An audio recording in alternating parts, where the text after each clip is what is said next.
Rowdy ಆದರೆ ಕೊಲ್ಲಬೇಕಾ ಅಂತೇಳಿ. ಇಲ್ಲಿ ಸುಹಾಸ್ ಶೆಟ್ಟಿ ರೌಡಿ ಶೀಟರ್ ಆಗಿದ್ದ, ಹೌದು. ಆತನನ್ನು ರೌಡಿ ಅಂತ ಕರಿಬೇಕಿತ್ತು, ಹೌದು. ಆತ ಹಿಂದುತ್ವದ ಸಂಘಟನೆಗೆ ಸೇರಿದಂತಹ ಸಂಘಟನೆಗಳಲ್ಲಿ ಆತ ಸದಸ್ಯನಾಗಿದ್ದ, ಅದರ ಕಾರ್ಯಕರ್ತನಾಗಿದ್ದ ಅನ್ನುವಂಥದ್ದು ಕೂಡ ಹೌದು. ಹೀಗಿರುವಾಗ ತಮಗೆ ಬೇಕಾದ ರೀತಿಯಲ್ಲಿ ಮಾತ್ರ ಆತನನ್ನು ಬಿಂಬಿಸುವಂತಹ ಪ್ರಯತ್ನವನ್ನು ಎರಡೂ ರಾಜಕೀಯ ಪಕ್ಷಗಳವರು ಮಾಡ್ತಾ ಇದ್ದಾರೆ. ಕಾಂಗ್ರೆಸ್ನವರು ಮತ್ತು BJPಯವರು ಇಬ್ಬರೂ ಕೂಡ ಇದರಲ್ಲಿ ವ್ಯತ್ಯಾಸವಾಗಿ ಉಳಿದಿಲ್ಲ. ಇವರಿಗೆ ಆತ ರೌಡಿಯಾಗಿ ಮಾತ್ರ ಫಸ್ಟ್ ಪ್ರಿಫರೆನ್ಸ್ ಇದೆ, BJPಯವರಿಗೆ ಆತ ಹಿಂದುತ್ವದ ಕಾರ್ಯಕರ್ತ ಅನ್ನುವಂತಹ ಕಾರಣಕ್ಕಾಗಿ ಮಾತ್ರ ಫಸ್ಟ್ ಪ್ರಿಫರೆನ್ಸ್ ಇರುವಂಥದ್ದು ಸ್ಪಷ್ಟವಾಗಿದೆ. ಆದರೆ ಇದರ ಸುತ್ತಲೂ ನಡೀತಾ ಇರುವಂತಹ ರಾಜಕೀಯದ ಮಾತು, ನಂತರ ಮತ್ತೊಂದು ಕಡೆಯಲ್ಲಿ ಪೊಲೀಸರು ನಡೆಸ್ತಾ ಇರುವಂತಹ ತನಿಖೆ, ರವೀಂದ್ರ ವರದಿ ನಿಮಗೆ ತೋರಿಸ್ತೀನಿ.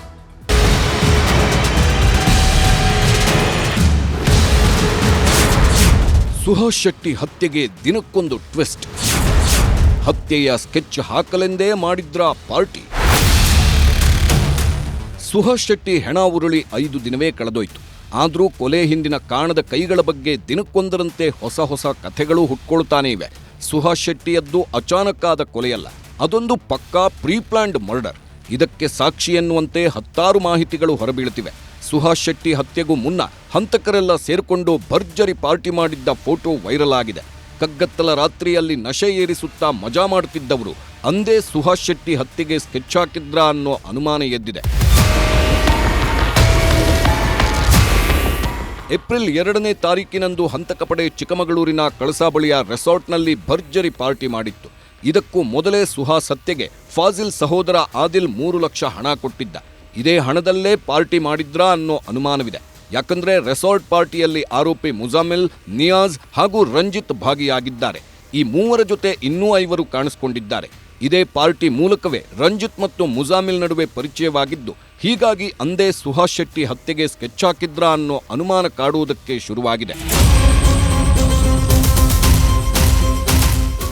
ಈ ಮಧ್ಯೆ ಹಿಂದೂ ಸಂಘಟನೆಯ ಕಾರ್ಯಕರ್ತ ಸುಹಾಸ್ ಶೆಟ್ಟಿ ಹತ್ಯೆಗೆ ವಿದೇಶದಿಂದ ಹಣ ಬಂದಿತ್ತಾ ಅನ್ನೋ ಶಂಕೆಯೂ ಕಾಡುತ್ತಿದೆ.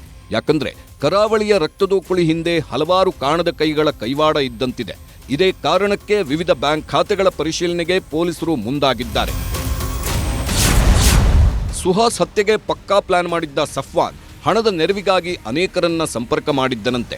ಕೊಲೆಗೂ ಮೊದಲೇ ಜೈಲ್, ಬೇಲ್ ವಿಚಾರದಲ್ಲಿ ನೆರವಿಗೆ ಸಹಾಯ ಮಾಡಿ ಅಂತ ಹಲವರ ಬಳಿ ಕೈಚಾಚಿದ್ದ.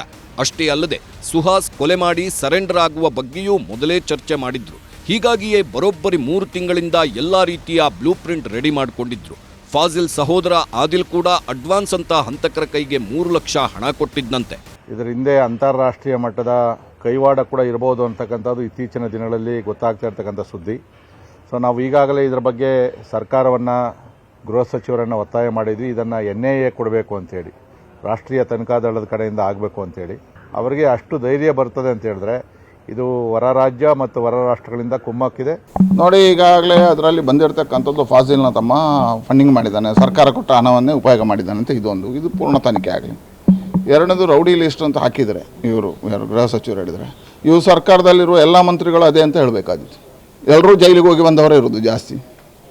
ಎಲ್ಲರ ಮೇಲೂ ಕೇಸುಗಳಿದ್ದಾವೆ. ಸಿದ್ದರಾಮಣ್ಣಯಿಂದ ಹಿಡಿದು DKಶಿಯಿಂದ ಹಿಡಿದು ಎಲ್ಲರೂ ಎಷ್ಟೆಷ್ಟು ಕೇಸ್ ಇದೆ ಹುಡುಕಲಿ. ಇವರು ಎಲ್ಲರೂ ರೌಡಿಗಳ, ಅದಕ್ಕೆ ಉತ್ತರ ಕೊಡಲಿ ಅವರು. ಇಲ್ಲ, ಅದೆಲ್ಲ ತನಿಖೆ ಆದಮೇಲೆ ತಾನೇ ಗೊತ್ತಾಗುತ್ತೆ. ಒಬ್ಬೊಬ್ಬರು ಒಂದೊಂದು ಹೇಳಿಕೆಗಳನ್ನು ಕೊಡ್ತಾ ಇದ್ದಾರೆ. ಅದರ ಬಗ್ಗೆ ತನಿಖೆ ಸಂಪೂರ್ಣ ಆದಮೇಲೆ ಇವೆಲ್ಲವೂ ಕೂಡ ಹೊರಗಡೆ ಬರುತ್ತೆ.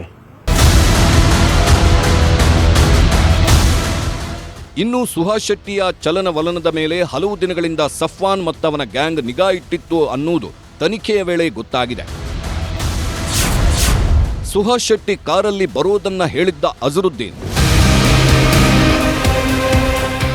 ಹೌದು, ಸಫ್ವಾನ್ ಗ್ಯಾಂಗ್ ಎಷ್ಟರ ಮಟ್ಟಿಗೆ ಸುಹಾಸ್ ಶೆಟ್ಟಿಯ ಮೇಲೆ ಕಣ್ಣಿಟ್ಟಿತ್ತು ಎಂದ್ರೆ ಆತನ ಪ್ರತಿ ಚಲನವಲನದ ಮೇಲೂ ಹಂತಕರ ಕಣ್ಣಿತ್ತು.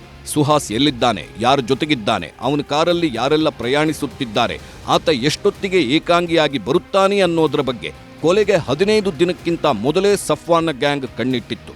ಇದೇ ಕಾರಣಕ್ಕೆ ಸಫ್ವಾನ್ನ ಸ್ನೇಹಿತ ಅಜರುದ್ದೀನ್ ಎಂಬಾತ ಸುಹಾಸ್ ಶೆಟ್ಟಿಯನ್ನ ಫಾಲೋ ಮಾಡುತ್ತಿದ್ದ. ಸುಹಾಸ್ ಕೊಲೆಯಾದ ದಿನ ಆತ ಏಕಾಂಗಿಯಾಗಿ ಬಜ್ಪೆ ಕಡೆಗೆ ಕಾರಲ್ಲಿ ಬರುತ್ತಿದ್ದಾನೆ ಎಂಬುದರ ಬಗ್ಗೆಯೂ ಹಂತಕರ ಗ್ಯಾಂಗ್ಗೆ ಇದೇ ಅಜರುದ್ದೀನ್ ಮಾಹಿತಿ ನೀಡಿದ್ದ ಎನ್ನುವುದನ್ನ ತನಿಖೆಯ ವೇಳೆ ಆರೋಪಿಗಳು ಬಾಯ್ಬಿಟ್ಟಿದ್ದಾರೆ. ಆದರೆ ಸುಹಾಸ್ ಕೊಲೆಯಾದ ನಂತರ ಅಜರುದ್ದೀನ್ ತಲೆಮರೆಸಿಕೊಂಡಿದ್ದು ಹಂತಕರ ತಂಡದ ಮಾಹಿತಿದಾರನನ್ನ ಹಿಡಿಯಲು ಪೊಲೀಸರು ಬಲೆ ಬೀಸಿದ್ದಾರೆ. ಸುಹಾಸ್ ಹತ್ಯೆಯಲ್ಲಿ ಪೊಲೀಸ್ ಕಾನ್ಸ್ಟೇಬಲ್ ಕೈವಾಡ. ಸುಹಾಸ್ ಶೆಟ್ಟಿ ಹತ್ಯೆಯಲ್ಲಿ 10 ಜನರ ಹೆಸರುಗಳು ಕೇಳಿಬರುತ್ತಿವೆ. ಈಗ ಬಜ್ಪೆ ಪೊಲೀಸ್ ಕಾನ್ಸ್ಟೇಬಲ್ ರಶೀದ್ ಕೈವಾಡ ಇದೆ ಅಂತ ಹಿಂದೂ ಜಾಗರಣ ವೇದಿಕೆ ಮುಖಂಡ ಕೆಟಿ ಉಲ್ಲಾಸ್ ಹೊಸ ಬಾಂಬ್ ಹಾಕಿದ್ದಾರೆ. ಪೊಲೀಸ್ ಪೇದೆ ರಶೀದ್ ಸುಹಾಸ್ಗೆ ತುಂಬಾ ಕಿರುಕುಳ ನೀಡುತ್ತಿದ್ದನಂತೆ. ಈ ಬಗ್ಗೆ ತಮ್ಮ ಸ್ನೇಹಿತರ ಬಳಿ ಸುಹಾಸ್ ಹೇಳ್ಕೊಂಡಿದ್ದಂತೆ. ಅಷ್ಟೇ ಅಲ್ಲ, ಸುಹಾಸ್ ಹತ್ಯೆಯಾದ ದಿನ ಸುಹಾಸ್ ಬಳಿ ಯಾವುದೇ ಮಾರಕಾಸ್ತ್ರ ಇಲ್ಲ ಅನ್ನೋದರ ಮಾಹಿತಿಯನ್ನ ಕಾನ್ಸ್ಟೇಬಲೇ ಹಂತಕರಿಗೆ ನೀಡಿದ್ದು ಅಂತ ಆರೋಪ ಮಾಡಿದ್ದಾರೆ. ಅಂದ್ರೆ 3 ದಿವಸದ ಹಿಂದೆ ಅವರ ಹತ್ರ ಇದ್ದಂತ ಟೂಲ್ಸ್ ಅನ್ನ ಪೊಲೀಸ್ನವ್ರು ತೆಗೆಸ್ತಾರೆ. ಈ ಕೃತ್ಯ ಆಗ್ಬೇಕಾದ್ರೆ, ಕೊಲೆ ಆಗ್ಬೇಕಾದ್ರೆ ಇವ್ರ ಹತ್ರ ಯಾವುದೇ ಆಯುಧಗಳಿರೋಲ್ಲ ಅಂತಂದ್ರೆ ಇವ್ರ ಹತ್ರ ಆಯುಧ ಇಲ್ಲ ಅನ್ನುವಂಥದ್ದನ್ನ ಮಾಹಿತಿಯನ್ನ ಅವರು ಕೊಟ್ಟಿರುವ ಸಾಧ್ಯತೆ ಇದೆ. ಹಾಗಾಗಿ ರಶೀದ್ ಅನ್ನುವಂಥವರನ್ನ ತನಿಖೆಗೊಳಪಡಿಸಿದ್ರೆ ಈ ಸತ್ಯ ಬಹಿರಂಗ ಆಗ್ಬೋದು ಅಂತ ಅನಿಸುತ್ತೆ. ಹಾಗಾಗಿ ಅವರ ಹೆಸರನ್ನು ಉಲ್ಲೇಖ ಮಾಡಿ. ಇನ್ನೊಂದೆಡೆ ಸುಹಾಸ್ ಹತ್ಯೆ ಬೆನ್ನಲ್ಲೇ ಹಲವು ಹಿಂದೂ ಮುಖಂಡರಿಗೆ ಜೀವ ಬೆದರಿಕೆ ಬರುವುದಕ್ಕೆ ಶುರುವಾಗಿದೆ. ಬಜರಂಗ್ ದಳದ ಮುಖಂಡ ಭರತ್ ಕುಂಡೇಲ್, ವಿಎಚ್ಪಿ ಮುಖಂಡ ಶರಣ್ ಪಂಪ್ವೆಲ್ಗೆ ಕೊಲೆ ಬೆದರಿಕೆ ಹಾಕಲಾಗಿದೆ. ನಿಮ್ಮ ಈ ಹೆದರಿಕೆಗೆ ಅಥವಾ ನಿಮ್ಮ ಕೊಲೆ ಬೆದರಿಕೆಗೆ ಬಗ್ಗುವಂಥವರು, ಕುಗ್ಗುವಂಥವರು ನಾವಲ್ಲ. ನಾವು ಅದೇ ಕಾರ್ಯಕ್ಕೋಸ್ಕರ ಹಿಂದೂ ಸಂಘಟನೆಯಲ್ಲಿ ಇವತ್ತು ಕೆಲಸ ಮಾಡ್ತೇವೆ. ನಾನು ಮಾತ್ರ ಅಲ್ಲ, ನನ್ನಂತ 100 ಕಾರ್ಯಕರ್ತರು ಕೆಲಸ ಮಾಡ್ತಾ ಇದ್ದಾರೆ. 16 ವರ್ಷಗಳಲ್ಲಿ ನೀವು 10-15 ಜನ ನಮ್ಮ ಹಿಂದೂ ಕಾರ್ಯಕರ್ತರನ್ನು ಹತ್ಯೆ ಮಾಡಿದ್ದೀರಿ. ಆದರೂ ಇಲ್ಲಿ ಹಿಂದುತ್ವದ ಕಾರ್ಯ ಮುಂದೆ ನಿಲ್ಲಿಲ್ಲ. ಈ ಹಿಂದುತ್ವ ಕಾರ್ಯ ಇದೇ ರೀತಿ ನಡೀತಲೇ ಇರುತ್ತೆ. ನೀವು ಯಾವ ರೀತಿಯ ಬೆದರಿಕೆ ಆಗಿ ಯಾರನ್ನೂ ಹತ್ಯೆ ಮಾಡಿ, ಹಿಂದುತ್ವದ ಕೆಲಸ ಕರಾವಳಿ ಭಾಗದಲ್ಲಂತೂ ಕಡಿಮೆ ಆಗಲ್ಲ. ಈ ಎಲ್ಲ ಬೆಳವಣಿಗೆಗಳ ಮಧ್ಯೆಯೇ ಸುಹಾಸ್ ಕೊಲೆ ವಿಚಾರವಾಗಿ ರಾಜಕೀಯ ಕೆಸರೆರಚಾಟವೂ ಜೋರಾಗಿದೆ. ಸುಹಾಸ್ ಶೆಟ್ಟಿ ರೌಡಿಯೋ, ಹಿಂದೂ ಸಂಘಟನೆಯ ಕಾರ್ಯಕರ್ತನೋ ಎಂಬ ಜಟಾಪಟಿ ಜೋರಾಗಿದೆ. ಕಳೆದ 2 ವರ್ಷಗಳಿಂದ ಸುಹಾಸ್ ಮೇಲೆ ಯಾವುದೇ ಕೇಸ್ ಇರಲಿಲ್ಲ ಎಂದು ನಳಿನ್ ಕುಮಾರ್ ಕಟೀಲ್ ಹೇಳ್ತಿದ್ರೆ, ಕಾನೂನು ಪ್ರಕಾರ ಒಮ್ಮೆ ರೌಡಿ ಶೀಟರ್ ಹಾಕಿದ ಮೇಲೆ ರೌಡಿ ಅನ್ನದೇ ಬೇರೆ ಹೇಗೆ ಕರೆಯಲು ಸಾಧ್ಯ ಎಂದು ಗೃಹ ಸಚಿವ ಡಾಕ್ಟರ್ ಜಿ ಪರಮೇಶ್ವರ್ ಪ್ರಶ್ನಿಸಿದ್ದಾರೆ. ಇದರ ನಡುವೆ ಕರಾವಳಿ ಜಿಲ್ಲೆಗಳಲ್ಲಿ ತಾವು ನಡೆಸುವ ಅನೈತಿಕ ಚಟುವಟಿಕೆಗಳಿಂದ ರಕ್ಷಣೆ ಪಡೆಯಲು ಕೆಲವರು ಧರ್ಮದ ಹೆಸರು ದುರುಪಯೋಗ ಮಾಡಿಕೊಳ್ಳುತ್ತಿದ್ದಾರೆ ಎಂದು ದಕ್ಷಿಣ ಕನ್ನಡದ ಉಸ್ತುವಾರಿ ಸಚಿವ ದಿನೇಶ್ ಗುಂಡೂರಾವ್ ಗಂಭೀರ ಆರೋಪ ಮಾಡಿದ್ದಾರೆ. ಆದರೆ ಇದಕ್ಕೆ ತಿರುಗೇಟು ನೀಡಿರುವ ಕೇಂದ್ರ ಸಚಿವೆ ಶೋಭಾ ಕರಂದ್ಲಾಜೆ, ನಾನೂ ಕೂಡ ಹಿಂದೂ, ನನ್ನ ಮೇಲೆಯೂ ನಿಮ್ಮ ಸರ್ಕಾರ ಕೇಸ್ ಹಾಕುತ್ತಾ ಎಂದು ಕಿಡಿಕಾರಿದ್ದಾರೆ. ಈ ಥರ ಒಂದು ರೌಡಿ ಶೀಟರ್ಸು, ಕ್ರಿಮಿನಲ್ ಎಲಿಮೆಂಟ್ಸು, ಇವರೆಲ್ಲರೂ ಕೂಡ ಇಂಥ ಸಂಘಟನೆಗಳು ಸೇರ್ಕೊಂಡಿದ್ದಾರೆ. ಯಾಕೆಂತ ಹೇಳಿದ್ರೆ ಅಲ್ಲಿ ಅವ್ರಿಗೆ ದಂಧೆ ಮಾಡೋದಕ್ಕೆ ಏನೋ ಈ ಸ್ಯಾಂಡ್ ಮಾಫಿಯಾ, ಬೆಟ್ಟಿಂಗ್ ಮಾಫಿಯಾ, ಮಟ್ಕ ಎಲ್ಲ ಈ ಥರ ಎಲ್ಲ ಇಂಥ ಒಂದು ಕೆಲಸಗಳಲ್ಲಿ ಇಂಥ ಜನ ಸೇರಿಕೊಂಡಿದ್ದಾರೆ. ಅವ್ರಿಗೇನಂತ ಹೇಳಿದ್ರೆ ಧರ್ಮದ ಹೆಸರು ಉಪಯೋಗಿಸ್ಕೊಂಡು ಈ ಒಂದು ಏನು ಅನೈತಿಕ ಚಟುವಟಿಕೆ ಮಾಡೋದಕ್ಕೆ ಒಂದು ರಕ್ಷಣೆ. ಈಗ ರೌಡಿ ಶೀಟ್ರು ಸುಹಾಸ್ ಶೆಟ್ಟಿ ಇಬ್ಬರನ್ನು ಮರ್ಡರ್ ಮಾಡಿದ್ದಾನೆ. ಒಬ್ಬ ಹಿಂದೂನ ಮರ್ಡರ್ ಮಾಡಿದ್ದಾನೆ, ಒಬ್ಬ ಮುಸ್ಲಿಂ ಮರ್ಡರ್ ಮಾಡಿದ್ದಾನೆ ಅಂತ ಆರೋಪಿಯಾಗಿದ್ದಾನೆ. ಸೊ ಅದನ್ನು ಯಾರೂ ಮಾತಾಡೋದಿಲ್ಲ. ನಾನು ಭಾರತೀಯ ಜನತಾ ಪಾರ್ಟಿ ಅನ್ನೋ ಮೊದಲು ನಾನು ಹಿಂದೂ ಸಂಘಟನೆಯ ಕಾರ್ಯಕರ್ತೆ, ನಾನು RSS ಕಾರ್ಯಕರ್ತೆ, ನಾನು VHP ಕಾರ್ಯಕರ್ತೆ, ನಾನು ಹಿಂದೂ ಸೇವಾ ಪ್ರತಿಷ್ಠಾನದ ಕಾರ್ಯಕರ್ತೆ. ಅದಾದ ಮೇಲೆ ನಾನು BJP. ನೀವು ಕೇಸ್ ಹಾಕಿ, ನಿಮಗೆ ತಾಕತ್ತಿದ್ರೆ ನೀವು ಕೇಸ್ ಹಾಕಬೇಕು. ರೌಡಿ ಶೀಟರ್ ಅಂತ ಹೇಳಿ ಆ ಕ್ಯಾಟಗರಿಯಲ್ಲಿ ಪೊಲೀಸಲ್ಲಿ ರಿಜಿಸ್ಟರ್ ಆಗಿದ್ರೆ ಅವ್ರನ್ನ ಕರಿಬೋದಲ್ಲ. ಅವ್ರನ್ನ ಕರೆಯೋದು ಯಾವ ಪಾರ್ಟಿಗಾದರೂ ಇರಲಿ, ಅವ್ರ ಮೇಲೆ ಕೇಸಸ್ ಇದ್ದು ಆ ಸೆಕ್ಷನ್ ಇದ್ದರೆ, ರೌಡಿ ಶೀಟರ್ ಸೆಕ್ಷನ್ ಇದ್ದರೆ ಕರಿಬೋದು, ಯಾರನ್ನ ಬೇಕಾದ್ರೂ ಕರಿಬೋದು. ಕಾನೂನೇ ಕರೀತಾ ಇದೆ ಅಂದಾಗ ನೀವು ಕರೆಯೋಕ್ಕೇನು? ನೋಡಿ, ಒಂದು ಕೇಸ್ ಅವನ ಮೇಲೆ ಆದಾಗ, ಪೊಲೀಸ್ ಇಲಾಖೆ ಇಂಥ ಕೊಲೆಗಳಾದಾಗ, 2-3 ಘಟನೆಗಳಾದಾಗ ಅವ್ರ ಮೇಲೆ ಹಾಕ್ತಾರೆ. ಈಗ ಆದರೆ ಇಲ್ಲೇ ಇರ್ತಕ್ಕಂಥದ್ದು ರೌಡಿ ಶೀಟರ್ ಅನ್ನತಕ್ಕಂಥ ಪ್ರಶ್ನೆ ಅಲ್ಲ. ಅವಾಗ ಕಳೆದ 2 ವರ್ಷಗಳಿಂದ ಯಾವುದೇ ಕೇಸ್ಗಳಿಲ್ಲ. ಆ ನಂತರ ಮಾಡಿರ್ತಕ್ಕಂಥ ಘಟನೆಗಳೆಲ್ಲ ಯಾವುದೇ ಇದರಲ್ಲಿ ಸಿಕ್ಕೊಳ್ಳಿಲ್ಲ. ಅಂಥದ್ದು ಯಾವುದಾದ್ರೂ ಇದ್ದರೆ ನ್ಯಾಯಾಲಯದಲ್ಲಿದೆ, ಆ ನ್ಯಾಯಾಲಯ ತೀರ್ಮಾನ ಮಾಡಬೇಕಿತ್ತು. ಅದನ್ನು ಗೃಹ ಸಚಿವರು ತೀರ್ಮಾನ ಮಾಡಲಿಕ್ಕೆ, ಗೃಹ ಸಚಿವರು ಯಾರು, ನ್ಯಾಯಾಲಯದ ಮುಂದಿದೆ ಆ ಕೇಸು. ಅಂದಹಾಗೆ ಸುಹಾಸ್ ಶೆಟ್ಟಿಯ ವಿರುದ್ಧ 2020 ನಂತರ 2 ಕೊಲೆ ಕೇಸ್ಗಳು ದಾಖಲಾಗಿದ್ದವು. ಅಲ್ಲದೆ 2020ರಲ್ಲೇ ಸುಹಾಸ್ ವಿರುದ್ಧ ರೌಡಿ ಶೀಟ್ ಓಪನ್ ಮಾಡಲಾಗಿತ್ತು. ಸುಹಾಸ್ ವಿರುದ್ಧ ಅದಕ್ಕೂ ಮುಂಚಿತವಾಗಿ ದಾಖಲಾಗಿದ್ದ 3 ಪ್ರಕರಣಗಳಲ್ಲಿ ಆರೋಪದಿಂದ ಖುಲಾಸೆಯಾಗಿದ್ದು, 2 ಕೊಲೆ ಪ್ರಕರಣಗಳಲ್ಲಿ ಆರೋಪಿಯಾಗಿದ್ದ ಎನ್ನುವುದನ್ನು ಪೊಲೀಸರು ಖಚಿತಪಡಿಸಿದ್ದಾರೆ. ಮೇ 8ರವರೆಗೂ ಹಂತಕರು ಖಾಕಿ ಕಸ್ಟಡಿಗೆ. ಒಂದು ಕಡೆ ರಾಜಕೀಯ ಆರೋಪ ಪ್ರತ್ಯಾರೋಪಗಳು ತೀವ್ರಗೊಳ್ಳುತ್ತಿದ್ದರೆ ಮತ್ತೊಂದು ಕಡೆ ಪೊಲೀಸರು ತಮ್ಮ ಪಾಡಿಗೆ ತನಿಖೆ ತೀವ್ರಗೊಳಿಸಿದ್ದಾರೆ. ಸುಹಾಸ್ ಶೆಟ್ಟಿ ಹತ್ಯೆ ಪ್ರಕರಣದಲ್ಲಿ ಈಗಾಗಲೇ ಬಂಧಿತರಾಗಿರುವ 8 ಆರೋಪಿಗಳನ್ನು ಪೊಲೀಸರು ಕಸ್ಟಡಿಗೆ ಪಡೆದಿದ್ದಾರೆ. ಮೇ 9ರವರೆಗೆ ಆರೋಪಿಗಳನ್ನು ನ್ಯಾಯಾಲಯ ಪೊಲೀಸರ ಕಸ್ಟಡಿಗೆ ನೀಡಿದ್ದು, ಹತ್ಯೆ ನಡೆದ ಸ್ಥಳಕ್ಕೆ ಆರೋಪಿಗಳನ್ನು ಕರೆದೊಯ್ದು ಸ್ಥಳ ಮಹಜರು ನಡೆಸಲಾಗಿದೆ.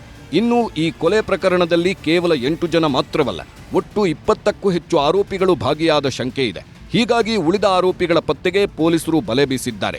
ಒಟ್ನಲ್ಲಿ ಸುಹಾಸ್ ಹತ್ಯೆ ಕೇಸ್ಗೆ ದಿನಕ್ಕೊಂದು ಟ್ವಿಸ್ಟ್ ಸಿಕ್ತಿದ್ದು, ಕರಾವಳಿ ಬೂದಿ ಮುಚ್ಚಿದ ಕೆಂಡದಂತಾಗಿರುವುದು ಸುಳ್ಳಲ್ಲ. Bureau report, news 18. ಹೀಗೆ ಕರಾವಳಿ ನಡೆಯುವಂತಹ ಕೊಲೆಗಳಲ್ಲಿ ಬಹಳ ಮುಖ್ಯವಾಗಿ ಪರಿಗಣನೆಗೆ ಬರ್ತಾ ಇರುವಂಥದ್ದು ಧರ್ಮದ ವಿಚಾರವೂ ಕೂಡ ಇಲ್ಲಿ ಬಹಳ ಮುಖ್ಯ ಆಗುತ್ತೆ. ಧರ್ಮದ ಕಾರಣಕ್ಕಾಗಿಯೇ ಕೊಲೆ ಆಗಿದೆ ಅನ್ನುವಂಥ ಆ್ಯಂಗಲಲ್ಲೂ ಕೂಡ ತನಿಖೆ ನಡೆಯಬೇಕಿಲ್ಲ ಅಂತೇಳಿ ಅಲ್ಲ, ಅಂದರೆ ಕೋಮು ಕಾರಣಕ್ಕಾಗಿಯೇ ನಡೆದಿರುವಂತಹ ಪ್ರತೀಕಾರದ ಕೊಲೆಯ ಇದು ಅನ್ನೋದು ತನಿಖೆ ಆಗಬೇಕು. ಹಾಗೆಯೇ ವೈಯಕ್ತಿಕ ಜಿದ್ದಾಜಿದ್ದಿಯ ಕೊಲೆಯ ಯಾವ ಕಾರಣಕ್ಕೆ, ಹಾಗಾದರೆ ವೈಯಕ್ತಿಕ ಜಿದ್ದಾಜಿದ್ದಿ ಇತ್ತು, ಇಬ್ಬರು ಹಿಂದೂ ಹುಡುಗರನ್ನು ಇಲ್ಲಿ ಈ ಕೊಲೆಯಲ್ಲಿ ಭಾಗಿಯಾಗಿದ್ದಾರಲ್ಲ, ಅವರು ಯಾವ ಕಾರಣಕ್ಕಾಗಿ ಈ ಗ್ಯಾಂಗ್ನ ಜೊತೆಗೆ ಸೇರಿಕೊಂಡಿದ್ರು, ಅಥವಾ ಇದು ತೋರಿಕೆಗೆ ಬೇಕಾಗಿ ಈಗ BJP ಆಪಾದನೆ ಮಾಡ್ತಿದ್ದಾರಲ್ಲ, ಆ ರೀತಿಯಿಂದ ತೋರಿಕೆಗಾಗಿ ಅವ್ರನ್ನ ಗ್ಯಾಂಗ್ಗೆ ಸೇರಿಸ್ಕೊಂಡು ಕೊಲೆಯನ್ನು ಮಾಡಲಾಗಿದೆ. ಎಲ್ಲ ನಿಟ್ಟಿನಲ್ಲೂ ಕೂಡ ತನಿಖೆ ಆಗಲೇಬೇಕು. ಇಲ್ಲಿ ಹಿಂದೂಗಳ ಕೊಲೆ ಆದಂತಹ ಸಂದರ್ಭದಲ್ಲಿ, ಹಿಂದೂ ಹುಡುಗರ ಕೊಲೆ ಆದಂತಹ ಸಂದರ್ಭದಲ್ಲಿ BJPಯವರು ಅದರ ಪರವಾಗಿ ಮಾತನಾಡುವಂಥದ್ದು, ಮುಸ್ಲಿಂ ಹುಡುಗರು ಕೊಲೆಯಾದಂತಹ ಸಂದರ್ಭಗಳಲ್ಲಿ ಕಾಂಗ್ರೆಸ್ನವರು ಅದರ ಪರವಾಗಿ ಮಾತನಾಡೋದ್ರಿಂದ ಇದಕ್ಕೆ ಪರಿಹಾರ ಸಿಗೋದಿಲ್ಲ ಅನ್ನೋದು ಕೂಡ ಅಷ್ಟೇ ಖಚಿತವಾಗಿ ನಾವು ಅರ್ಥ ಮಾಡ್ಕೊಳ್ಬೇಕಾಗಿರುತ್ತೆ. ಇಲ್ಲಿ ವಿಚಾರ ಇರುವಂಥದ್ದು ಸಮಗ್ರವಾದಂಥ ತನಿಖೆ ಆಗಲೇಬೇಕು. ಆ ಮೂಲಕವಾಗಿ ಇಂತಹ ಕೊಲೆಗಳು ನಿಲ್ಲಬೇಕು, ಆ ಪ್ರಯತ್ನವನ್ನು ಮಾಡಬೇಕು. ರೌಡಿ ಶೀಟರ್ ಅಂತ ಹೇಳಿದ ತಕ್ಷಣ ಅದು ಕೊಲ್ಲೋದಕ್ಕೆ ಇರುವಂತಹ ವ್ಯಕ್ತಿ ಅಂತೇಳಿ ಅಲ್ಲ. ರೌಡಿ ಶೀಟರ್ ಮೇಲೆ ಹೌದು, ಆತನಿಗೂ ಕೂಡ ಜೀವ ಭಯ ಇರುತ್ತೆ, ಅದರ ಮೇಲೆ ಜೀವಕ್ಕೆ ಥ್ರೆಟ್ ಇರುತ್ತೆ. ಆ ನಿಟ್ಟಿನಲ್ಲೂ ಕೂಡ ಯೋಚನೆಯನ್ನು ಮಾಡಬೇಕಾಗಿರುವಂಥ ಅವಶ್ಯಕತೆಗಳು ಇದ್ದೇ ಇದೆ.